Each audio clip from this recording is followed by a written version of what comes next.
All right, here we go. We are live, people. Good morning. Good morning. Good morning. Good morning. Good Listen, morning. let's get into this right away. I like to remind people every once in a while about who we are and where we are. So, if I'm not mistaken, today is August 15th. We are in various places in New Jersey, in the United States, on the planet Earth. We actually are coming out of a pandemic that has been confirmed by the CDC, who has changed their rules. So that is a big win. Let's all celebrate that. So things are a little freer. We can be a little freer. We don't have to worry so much. I want to remind people that in case you were seeking that kind of permission, you now have it. So please take advantage of it. Living in fear doesn't benefit anyone. This is a novel coronavirus. The novelty is over. Our Way to immune put it. systems have kicked in, whether through artificial means or through natural means. People very simply are not dying at least at nearly the same rate that they were. There is a lot of good news. It is a gorgeous day here in the Garden State. The Garden State. The Most Garden people don't know State. Jersey is the Garden State. It's been called various other things, but it's called that for a reason. It is very, very green and gardenish. Is that a word, Jen? It is now. It is, gardeny or gardenish?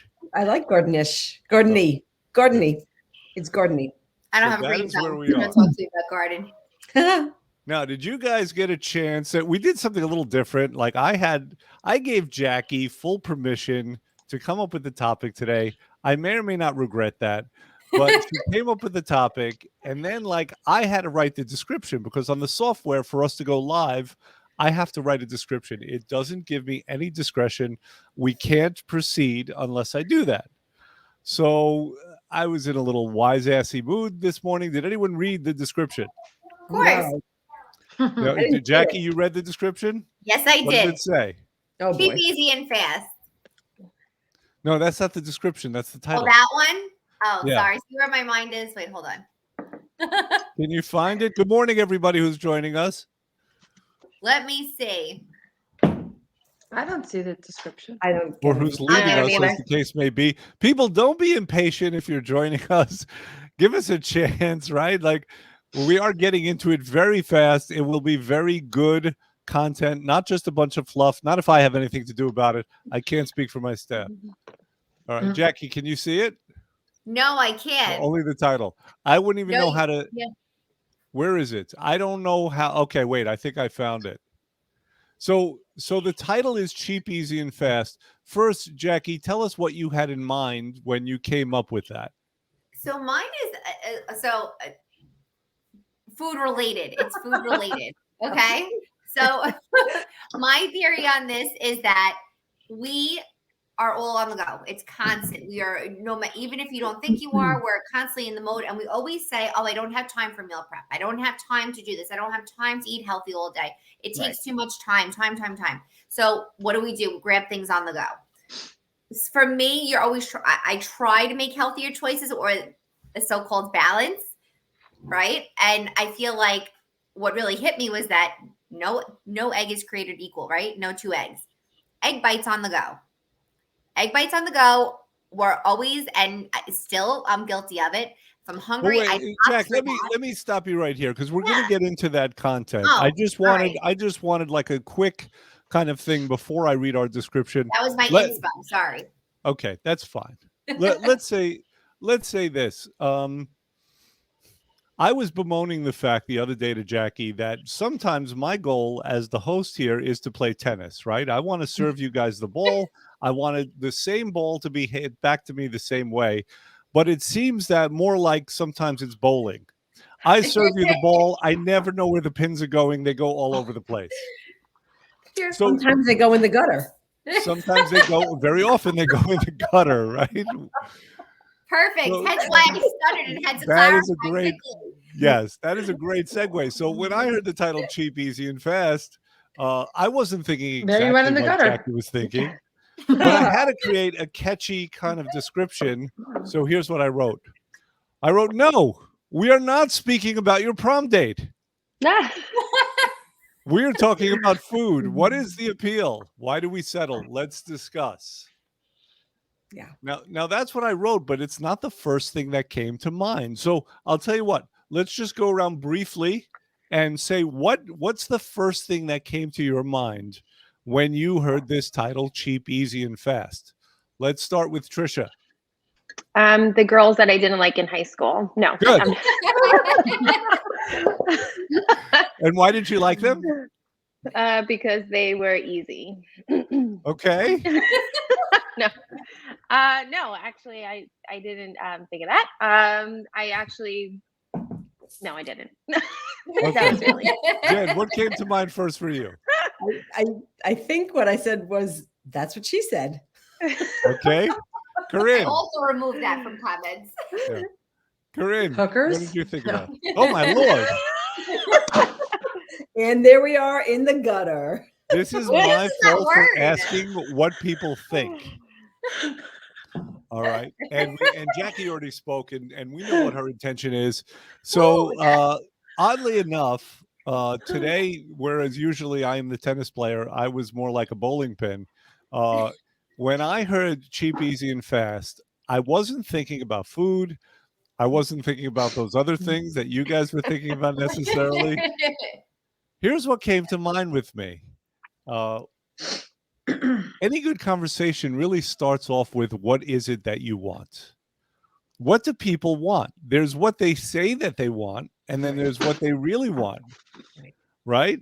So if you just think about relationships, everyone is looking for somebody who can make them laugh and somebody who is kind and nurturing, and yet they often end up with an unfunny jerk.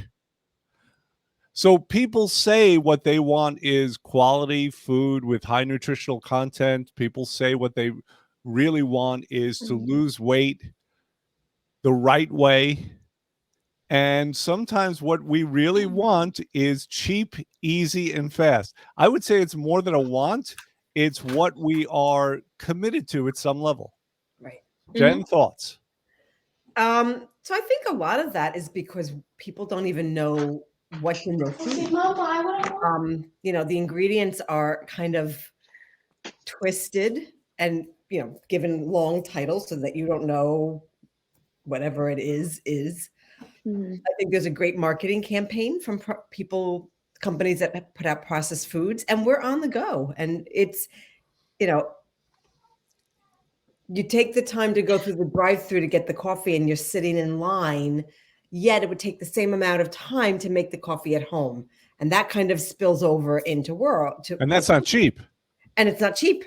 And it's not easy and it's not fast in the long run Yeah. because you're sitting in this stupid line anyway. So Right. It's none of those things. it's none of those things. Perspective. It's perspective. Yeah. Yeah. Yeah. Corinne, I'll make coffee. what Today. about you? You're a mom, right? And do you find yourself put in those positions where you want to give your food high quality, nutritious food, and you end up settling for cheap, easy, and fast? I do. You know, you do. And sometimes you think, oh, well, let me stop at a place that has salads, for example. I don't want to necessarily name names, or I don't know if we're supposed to or not supposed to. And then you eat a salad and you find out that the salad that you thought was 400 calories is 1,500 calories, Right. 2,000 calories. And you're like, well, I thought that I was eating something good and I'm clearly not. Well, let me suggest something there, Corinne. Mhm. And let's be honest, right? Let's stop BSing, folks. Let's be the one honest place in the world. Uh-oh. At some level, when you do that, connection is bad. you know it's not low calorie. You know it's not healthy. You know they're full of it. Come on, you're Yeah, just but like opting for the cheap, example, I easy, would and order fast. an apple crisp salad. So that has apple crisps, it has lettuce, it has tomatoes, what and else? it has grilled chicken. Okay. And then, you know, you find out that the salad dressing, you know, has 5,000 million calories in it. So you Uh-huh. really are doing it with good intention, but sometimes like that's what took me a long time to realize, like, oh, I'm ordering a salad, but then I started looking at the calorie content behind the salad and I'm like, I could have just eaten a hamburger for the same amount of calories and it didn't matter. Yes, it's true. Mm. It's true. Jackie, have you ever had a moment where you're trying to feed yourself or you're trying to feed your kids, and for whatever reason, you opt for the cheap, easy, and fast as opposed to the quality? I have done it with the intention of, now that I know the quality of what I was going for is worse. But yeah, I have done. I'm guilty of it. We're not a fast food family though, really. When I say fast food, I mean chains like McDonald's, Chick-fil-A, those things. We really don't eat those foods. And there have been times where it's like, we're hungry, we go, but it's just as bad if we stop at like a diner and it's like, okay, same like Corinne was saying, I'm getting a salad. Right. I have more control, but there's a lot of hidden stuff in our food that's scary. It's pretty scary. It's really scary. And what I've come to learn is that things that I even thought were easier as a purchase to make at home are also bad. The shortcut for that is not good either. So Right. yeah, I'm definitely guilty. Trisha, why is fast so important to people? What is the hurry? Who is chasing us? Where's the fire? The clock is constantly. So I feel like even for myself, like I'm always against the clock. I live, my life at a schedule. So for me, if it squeezes in 5 minutes to grab something quick on the go, then standing in the kitchen for 20 minutes to do something, I rather just grab it and go. Is that a function then of a fast-paced lifestyle, or is that more of a function of anxiety about a fast-paced lifestyle? Mm. Oh, I don't Well- know. What would happen, and Corinne, you'll be next, but what would happen, just as a thought experiment, if you decided for a whole day or a whole week that regardless of what the clock said, you were going to do your best to be on time, but you were not going to be the victim of the clock? You were going to opt for quality. You were going to opt to do what's right as opposed to do what's expedient. I think it would be effective. I mean, and then is it just me sometimes? Like, I only have like 5 minutes. Let me do this. But in essence, it probably only takes 5 minutes to prepare something at home. Mm-hmm. It's just probably in my head that's what needs to be done. Right, So- right. Do you want to do that? Like as a challenge? You want to take a day and give that a shot? Yeah, all right, I could do that. Okay. Yeah. Write it down. Tell me how it goes. Maybe tell us how it goes. What would it be like for a single day to not be driven by the clock? To just say, que sera, sera, Hakuna Matata. Don't challenge me. I can't do that. Hakuna I'll do it Matata, on- I'll show up to work at 4:00 instead I of know, 2:30. No I'll do no it on a clock time. Friday, but I don't have to be You- in the you know office what? on If- time. If that's what happens as part of this challenge, then that's what happens. I've given her the challenge. I am prepared to deal with the consequences. I'm going to suggest that the consequences are almost never as bad. We've discussed this before. Yeah. I mentioned the Bieber show. I don't want to go there again. I have PTSD. But I am going to suggest that the consequences are probably never as bad. We're probably never as late as we think. You guys know me. I'm anal about time. If I show up at work like, only 40 minutes before it starts as opposed to an hour and a half, I It's late. consider myself late, right? Have But you met my daughter? I've met her. I didn't know she had that same quality. That's her theory. I don't know where she gets it from. I'm just Yeah. saying. I don't know, Jackie. I certainly don't know. But the fact is that we talk about easy, but we made a distinction before. We were talking about a sense of ease. Easy and a sense of ease are not the same thing, are they? No. Jen, can you speak to that? I can. can. I can. Were you asking me? Yeah. Oh, No, I'm saying you first. yeah. That was like thrown out there. So, what's easy at the time actually turns out to be harder down the road. So if you want to give yourself a sense of ease, it's putting discipline in. And it's putting discipline in across all areas of your life. So, I was thinking while you guys were talking, and I was thinking to Corinne, that salad sounds delicious, but what's an apple crisp? And then, we're conditioned to count, my mouth watered. I'm like, oh, apple crisp. Yeah. Wow. We're conditioned to count calories rather than count chemicals. Yeah. So, we're busy looking at the calorie count on the menus, which is everything is there now. But what we should be doing is doing the deep dive into actually what we're putting into our bodies. And the time thing, you know, it's kind of interesting. I don't like watches or clocks. There are two types, and it's going to be like kind of like there are two types of time. There's the internal clock, right? That's a sense of kairos, which means, you know, in Greek, it's the internal clock, and chronos is the outside clock. We all do sort of have to follow that a little bit. Who right? is expecting this? This is a bonus right here. Who is expecting a lesson in Jen, Greek? Jen gotta get out of my head. Jen has to get out of my head. So I'm sorry. So the thing is, like I said, I hate to follow a clock because it makes you feel like this, right? But I found out that easy way of just kind of flying by the seat of my pants actually creates more problems for me down the road. So I'm bringing it back around. You're welcome. So Thank you. You're welcome. So what I started doing was making it a challenge. So like I have 10 minutes in the morning to take a shower and 10 minutes to do. So I set a timer. And if I could beat that timer, like today, I was in and out of the shower in like 6 minutes and 38 seconds. And I was like, whoa, score. But it freed up time for me. I know. It freed up wash your hair. for me. I didn't wash my hair. It freed up time for me. So the hard part of getting the schedule in gave me extra time in the long run. So what's easy now or appears to be easy is actually harder down the road. So if you want ease, you have to do the work up front, the hard work up front. How's that? I have a lot to say about this, but I think Jackie wanted to say something. Yeah. She said, get out of my head, Jen. Yeah. So What, you were thinking of Kairos and Chronos? No, but I was laughing two because weirdos. I knew where she was going with in terms of putting the work in up front. Mhm. I think what really grabbed me was discipline, and that was one of the words I was going to say. So Right. I think, and I'm speaking for myself here. Like as a mom, busy, constant. I go by a schedule. I try to keep as structured as possible. I know we always joke like me. I'm running late. I'm running behind. And the truth is, if I am running late and running behind, if I take away all the elements, things that I'm trying to make so-called perfect, Right. I wouldn't be, considering the fact that my sleep time is minimal, so I really just stretch my hours in the day.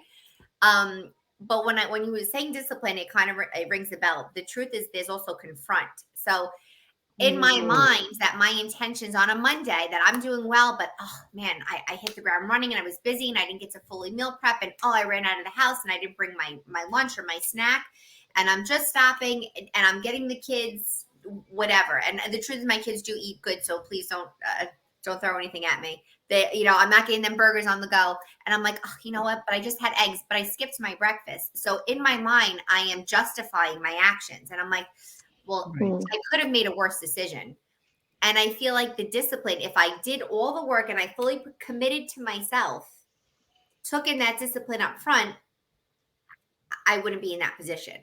I wouldn't have made that segue. I wouldn't have forced that time. Oh, it's only 5 minutes online. But you know what? I was only running behind those 2 minutes this morning. So if I would have just went back in the house, because I realized I was, pulling out of my driveway when I forgot, I could have easily pulled back in the house. It's that confront. It's to put yourself into that disciplinary state, like that. You know what? I'm doing this for myself. Commit to yourself. And to do what you're supposed to do when Yes. you're supposed to do it, right? Absolutely. And then things don't tend to become emergencies. Out of control. Yeah. I would suggest that that's part of the formula if we want to I think live so. with a sense of ease and kind of alleviate our anxiety. Absolutely. And anxiety is, I think, a big reason why we are committed to having things be easy. The food companies know this.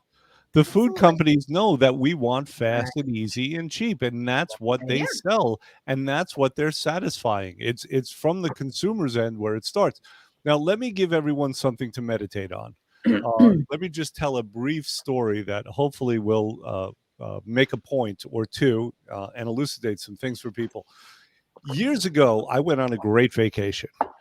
I actually traveled through Egypt. And I traveled through Egypt. I was with a friend of mine, a college friend. Her name was Amy. Now, Amy was a bit flighty. She was kind of a hippie chick, a wild child. So we were in Egypt, a foreign country, in the Middle East. and we wanted to see everything. And now I had this chick with me who just wanted to go off and explore on her own. Any stranger who came up to us, she was prepared to go off with them. I mean, this created an incredible amount of anxiety, right? An incredible amount of unease. There was, in my perception, there was threat in the air. I had to be the protector. I found myself intervening. And plus, we were trying to keep schedules and trying to see everything. I mean, there was just a lot coming at me. I felt very anxious when I was in Egypt. We went to Cairo, we went to Luxor, Aswan. And so from there, we took a boat across the Red Sea. Now, just as an aside, we were going to Sinai, and crossing the Red Sea took us about 8 hours. So the idea that Moses actually parted it is really hard for me to believe, but that's neither here nor there. Okay. I was in a boat and I got very, very seasick. So we went to the Sinai Peninsula. And when we were there, it has a very different energy than Egypt proper. I didn't mention this. Egypt proper is extremely busy. Cairo makes New York seem like Iowa. All right. Cairo, there are 15 million people. There are 0 traffic lights. There are goats in the middle of the street, and there are no sidewalks. And I kid you not, I wanted to offer myself up as a consultant. I figured I could have made millions of dollars, and it would have been the easiest job in the world. Okay, traffic light here, right? It would have been like that simple, you know? All right. Now, and the bidet should not come out from the center of the toilet. But again, I'm going off on a tangent. Let me get back to my story. So now we're in the Sinai Peninsula. Like I said, different energy, very, very peaceful. We're actually staying right on the Red Sea. Gorgeous, absolutely beautiful to look at. The culture there was very Hakuna Matata. The people who lived there were either hippies, right? It's one of those places in the world like Goa, India, where hippies are attracted to, or they were Egyptians who had enough of the whole Egyptian proper thing. They wanted to get away, right? Laws were relaxed. I mean, it was totally different. Now, of course, on our second day there, Amy meets some people and says, okay, we're going to stay overnight with them in the middle of the desert. See ya. So we go and we stay overnight with them in the middle of the desert. And at one point I realized I'm going to get killed. I'm going to get knifed in my sleep. I can't sleep and I can't take my eyes off of her. But eventually I just passed out anyway. And the people were very, very nice because I didn't know it yet. I still had that same anxiety from Cairo. You give me anxiety now, and I wasn't even Me there. too. Just from the conversation. Yeah, I get that. I'm shaking my head in disbelief. Well, here's what happened. And here's why everyone has to go to the Sinai. Because at a certain point, I realized, and I had every thought in the world. I anticipated every problem in the world. Oh, my God, what happens if I need a hospital? Right? I'm in the middle of nowhere in the Middle East, right? If I need a hospital, I'm screwed. Oh, my God. I do that. I go to the worst place when I'm like, oh, my God, what if this crazy scenario happens? And this is you're giving it to me right now. It's defense and protection mode, right? That's what we go into. So we anticipate every problem we can think of, and we try to guard against it proactively. So I'm thinking about these things, and then at a certain point I have this realization, and here's my realization. There's not a damn thing I can do. I'm here in the middle of the Sinai, not in the middle, on the edges. And if something happens, it happens. Right. In the meantime, there were no demands on me. There was no schedule. When we met some other travelers, and when we would meet up for dinner, we'd say, okay, just show up when you can. Dinner would last about 5 hours. We would all sit on the floor. There was a hookah involved. Mm-hmm. And it just became the most peaceful place you can imagine. Simple, but the key wasn't the place itself. The key was the surrendering to it. The key was the realizing I am here now. If something happens, I'm going to handle it, and I'm not going to guard against everything in the world that could possibly threaten my survival. Right. True. This is what happened. Now, I told a very long-winded story for the purpose, hopefully, of giving some lessons. What are we gathering from this story? Anything? I've talked enough. Yeah. So surrender to the process. Surrender to the process. Okay, good. So when I was growing up, I had a very strict curfew. And if I went past it, my mother would be at the door waiting. Like, you made me stay up. Now I'm going to be tired for work. I'm like, my answer was, no one told you to. And I took that away. I was 21. Like, Say, wait, did you say that out loud? Well, I'm scared. I did. Oh, she was pissed. But I was 21 and my curfew was midnight. Like, no one told you to stay up. Like, come on. So my takeaway from that was, when I had kids, I wasn't going to do that. And, my friends put tracking on the kids' phones and they waited up and they lost sleep. And my answer was, I could either do that. I could, as a parent, you're nervous, right? When they're going out and they're driving and they're out late. I never stayed up waiting for my kids. This is God's honest truth. You could ask them. I never did, because my answer to it was, if I started to think about it, I got nervous. I would start to get like all spinny about it. But the reality is, if something did happen, and the odds of something happening were like astronomically low, I would get a knock on my door. I would be woken up then at the time, God forbid that something happened. And I didn't need to lose sleep over what ifs or an eventuality that might never happen.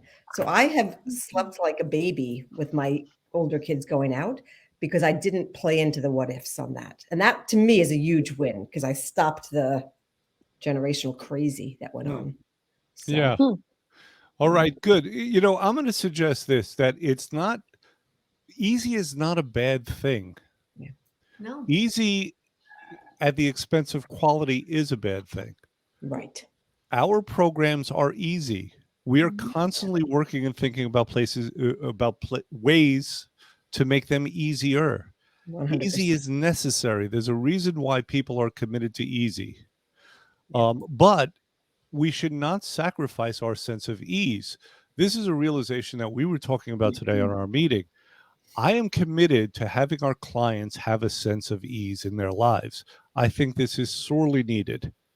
Absolutely. It's the opposite of what people are experiencing. Our clients come to us and they are experiencing anxiety. Yeah. They are experiencing discomfort, which by that I mean a constant awareness that things aren't right, that things aren't how they want them to be. We are going to be considering ways to just help people create a sense of ease in their lives. Sometimes the path to that is to do things that are easy. Sometimes the path is to do things that are not easy. But this must be done. We're declaring a war on anxiety and on discomfort. In front of God and the internet, we are declaring war on it. Any thoughts about that? I think it's a good point, though, because I think people feel like when there's a tight schedule or structure, that's the only way to be successful. Whereas sometimes you have to take yourself out of that, stop overthinking, and just trust the process a little bit.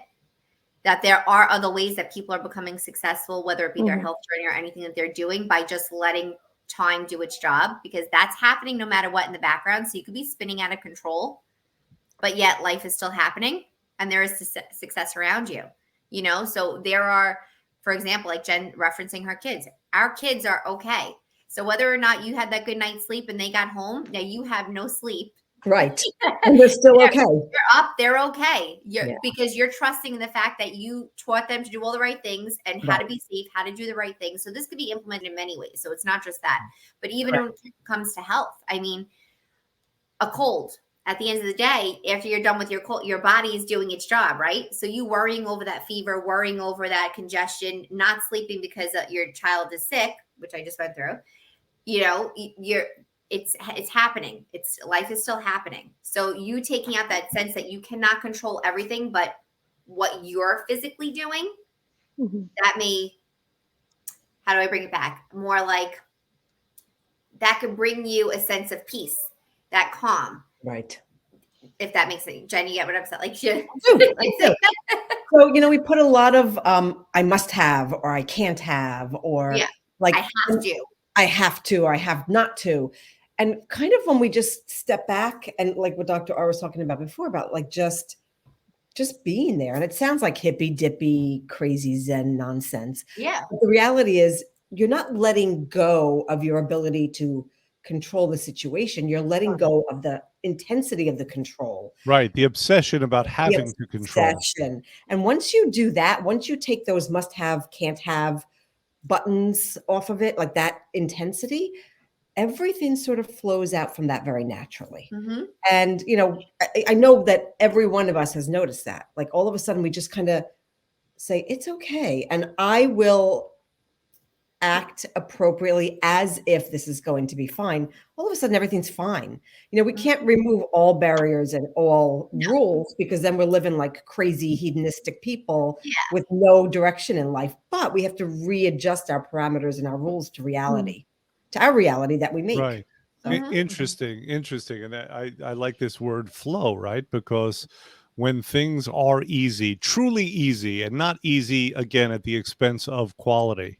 It flows. When things are easy, things are flowing, right? Yeah. There was a great book years ago by a gentleman whose name I don't think even he can pronounce, but he was a researcher from some Soviet country, and the book was called Flow. And he studied what he called flow states, those states where you forget time, you are totally deeply involved in what you are doing. And he said that the people who are most effective, that are happiest, are the people who are able to get into these flow states. The Michael Jordans, the Leonardo da Vinci's, right? And it was an awesome book. I would recommend it to anyone. His first name was Mihaly. Like I said, his last name was just a bunch of consonants thrown together. I don't think there's a single vowel, but you know, one thing that's coming to mind here, and this is going to be our segue. And then we have to do a shameless plug probably also. So one thing that's coming to mind here is the idea of suffering. I have this insight, this understanding that people come to us because they don't want to suffer anymore. So next week, I'd like to delve further into that. What is suffering? Where does it come from? What can be done about it? And our shameless plug is that just as we are dedicated to ease with our clients, to creating that sense within them, as well as the results they're coming to us for, right? We are also dedicated to ending suffering in many different forms. Towards that end, we help. We are angels. At least the ladies are.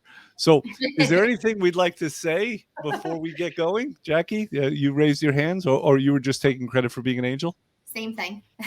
Well, no, just honestly, don't overthink. I mean, if you're hesitant for anything, seriously, just jump in. Stop overthinking. You know, all of us here have been where you are to a certain extent, if not worse. You never know. It's like they say, the grass is always greener. Everybody has their own story.